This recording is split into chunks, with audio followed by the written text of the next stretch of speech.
Sa basketball, parte na talaga ng laro ang injuries. Lahat ng players dumadaan dyan. Sprained ankles, torn ligaments at broken bones, lahat walang ligtas. At kadalasan kapag nasaktan, automatic na pahinga muna. Recovery, maghihintay hanggang maging 100% bago bumalik sa court.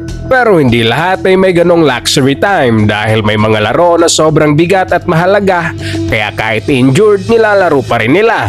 Na hindi lang basta tumapak sa court kundi naglalaro sa highest level.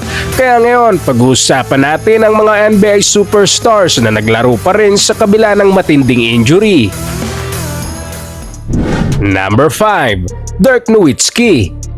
Halos lahat tayo ay narinig ng kwento ng flu game ni Michael Jordan na isa sa pinaka-iconic na laro sa NBA history. Sa Game 5 ng 1997 Finals, umiskor siya ng 38 points kahit na may 102-degree na lagnat at halos hindi na makatayo sa sobrang sama ng pakiramdam. Pero this time, hindi yan ang focus natin dahil may isa pang flu game na halos hindi na pag-uusapan. Sa 2011 NBA playoffs, si Dirk Nowitzki ay tila nag-ala Michael Jordan na dinala ang Mavs sa NBA Finals. Kay Dirk Nowitzki nakasentro ang 2011 Mavericks team, kaya naman kabado ang mga fans papasok sa Game 4 laban sa Miami Heat. Down sila ng 2-1 sa series at mas lalo pang naging alanganin ng sitwasyon dahil sa pagkakasakit ni Dirk. Pero para kay Dirk, walang option na magpahinga lalo na sa NBA Finals. Dahil kung matatalo sila sa Game 4, magiging 3-1 na ang lamang ng Miami at halos tapos na ang laban. Kaya't kahit umabot sa 102-degree ang lagnat niya, nakapareho kay Michael Jordan noon. Kahit hirap na siyang magsalita at umiikot ang paningin sa sobrang sama ng pakiramdam, pinilit pa rin niyang maglaro. Nanatili ito sa loob ng court ng 39 minutes sa isang must-win game. At kahit ganun ang kondisyon niya, walang nagbago dahil siya pa rin ang parehong dominanting Dirk. Tinulungan niya ang Mavs na makuha ang Game 4 win na nagtapos na may 21 points at 11 rebounds. At ang mas kamangha-mangha pa, down sila ng 9 points with 10 minutes left bago siya tuluyang mag-take over. Sa fourth quarter, siya umiscore ng 10 sa 21 points niya at tinapos ang game sa isang clutch game-winning shot. At hindi doon natatapos. Nanalo ang Mavericks sa sumunod na dalawang laro at nakuha ang 2011 NBA Championship kung saan si Dirk ang Finals MVP. Number 4. Kevin McHale. Sa modern NBA, kapag may star player na na-injure, very careful na ang approach. Usually, pinapahinga muna sila, pinaparecover ng maayos at chinecheck ng mga doktor bago sila payagang bumalik sa court. Pero noong 1980s, ibang-ibang mindset, play through it ang mentality. At ang isa sa mga halimbawa nito ay si Kevin McHale. Towards the end ng 1987 regular season, nabali ang navicular bone sa right foot ni McHale, ang same type ng injury na dahilan kung bakit nakami si Joel Embiid ng mga taon sa liga. Kaya't sobrang seryoso nito lalo na't kapag hindi naalagaan ng maayos ay pwedeng tumapos ng karir. So normally dapat tapos na ang season niya, pero ibang plano ng Boston. Title contender sila at tumatanda na rin ang core nila. Kaya imbis na magpahinga, pinili ni McHale na maglaro sa buong 1987 NBA playoffs gamit ang broken foot. At kahit na ganun ay naglaro pa rin ito sa mataas na level na nag-a-average ng 21.1 points, 9.2 rebounds at 1.4 blocks at nakapasok ang Celtics sa NBA Finals. Sa Finals, consistent pa rin siya na may 20 plus points per game. Pero natalo ang Boston sa Lakers in 6 games. Ang mas nakakabilib pa sa ginawa ni McHale sa loob ng 21 playoff games na nilaro niya na may broken foot ay sobrang sakit nito. Pero tuloy pa rin siya para sa team niya. Isang klase ng toughness at selfishness na bihira mong makita ngayon. Pero nakasama rin ito sa kanya dahil pagkatapos ng season na yon, hindi na siya bumalik sa dating Hall of Fame level. Number 3. Brandon Roy. Pag binalikan mo ang karera ni Brandon Roy, isa ito sa pinakamalalaking what-if stories sa NBA history. Sa edad na 24 years old pa lang, naging one of the best guards na agad siya sa liga. Nakasama sa second All-NBA team matapos mag-average ng 22.6 points, 5.1 assists at 4.7 rebounds para sa Portland Trail Blazers na umabot sa 54 wins at naging isa sa pinaka-promising young teams sa NBA. Pero makalipas lang ang 4 na taon, napunta siya sa Minnesota at pagkatapos ng season na iyon, nag-retire na siya sa edad lang na 28 years old. Ang dahilan ay tuhod niya. Dumating sa point na sobrang deteriorated na ng cartilage sa tuhod ni Roy to the point na bone on bone na ang rubbing na sobrang sakit kaya't hindi na kinaya ng katawan niya.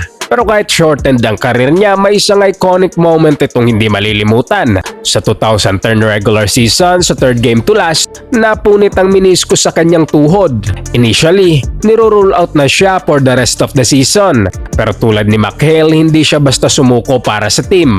Isang linggo lang after surgery, bumalik siya sa Game 4 ng first round series ng Trailblazers laban sa Suns. At kahit halatang hindi 100%, ang presensya pa lang niya ay nagbigay na ng pag-asa para sa team. Sa laro, gumawa ito ng 10 points at nanalo ang Blazers by 9 points. Pero pagkatapos nito, nawala ulit siya at nalaglag rin ng Portland sa series matapos ang dalawang sunod na talo. Pero ang moment na yon na pagbabalik ni Brandon Roy ay mananatili sa memorya ng fans dahil sa gabing iyon ipinakita niya na kahit may iniinda sa katawan ay hindi siya basta susuko. Number 2, Larry Bird. Sa buong Hall of Fame career niya, si Larry Bird ay naging isang alamat sa NBA. May 3 championships at 3 MVP siya. Na sa edad na 35 ay naglalaro pa rin sa highest level. Pero sa huling bahagi ng karir niya, unti-unti siyang sinira ng injuries lalo na ng back injury. For the last 5 seasons ng karir niya, si Bird ay nagkaroon ng malalang back problems na eventually naging dahilan kung bakit hindi na siya naging same dominant player gaya ng dati. At isa ito sa mga pinaka-weird na injury stories sa NBA na nagsimula sa off-season ng 1985 habang nagpapala siya ng graba para gawing driveway papunta sa bahay ng nanay niya.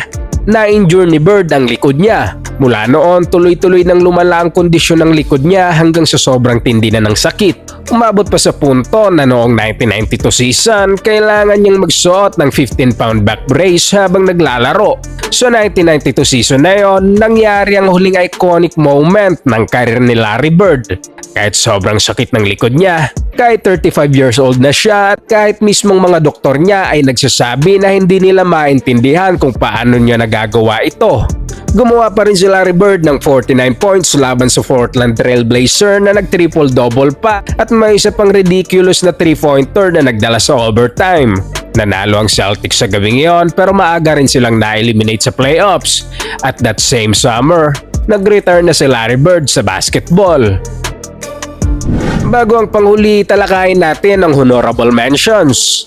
Si Kobe Bryant ay maraming injuries na naranasan sa kanyang karera at normal na sa kanya ang maglaro kahit may bali sa daliri o punit sa tuhod. Pero ang kanyang pinaka-iconic na moment ay noong mapunit ang Achilles tendon niya at imbis na basta lumabas ay dahan-dahan siyang naglakad papunta sa free throw line at ipinasok ang 2 free throws saka lumabas ng court nang hindi humihingi ng tulong.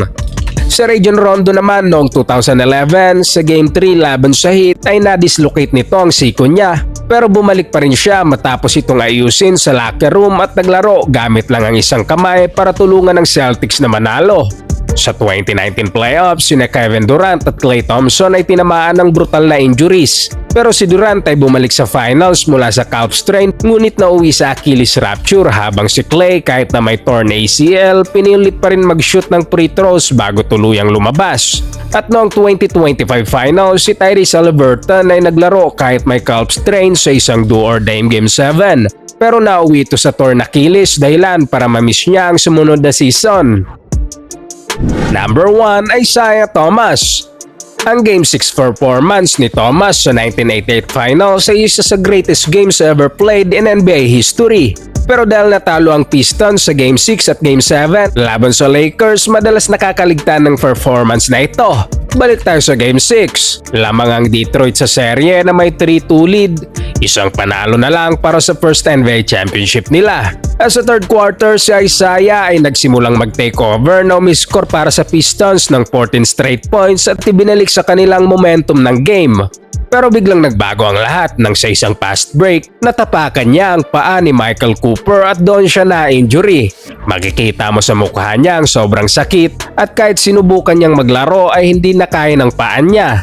Ngunit after just a few minutes, bumalik siya sa court, clearly in pain. At kahit halos hindi siya makatakbo ay nagpatuloy siya sa pag-dominate na nagresulta sa 25 points in a single quarter. Finals record at pinangunahan pa niya ang Pistons sa lead entering the fourth. Tinapos niya ang game with 43 points, 8 assists, 6 steals at lahat ng ito ay habang pipilay-pilay siya pero sa dulo natalo pa rin ang Pistons sa game at sa series. Nakakapanghinayang lang dahil kung nanalo sila, magiging isa sana ito sa pinaka-iconic finals performances sa NBA history. At yan lamang para sa bidyong ito mga boss. Kung may nakalimutan tayong isama sa ating listahan, ikomento mo lamang sa ating comment section at babasahin nating lahat yan. Huwag kalimutang mag-like at subscribe para sa mas marami pang sports kwento.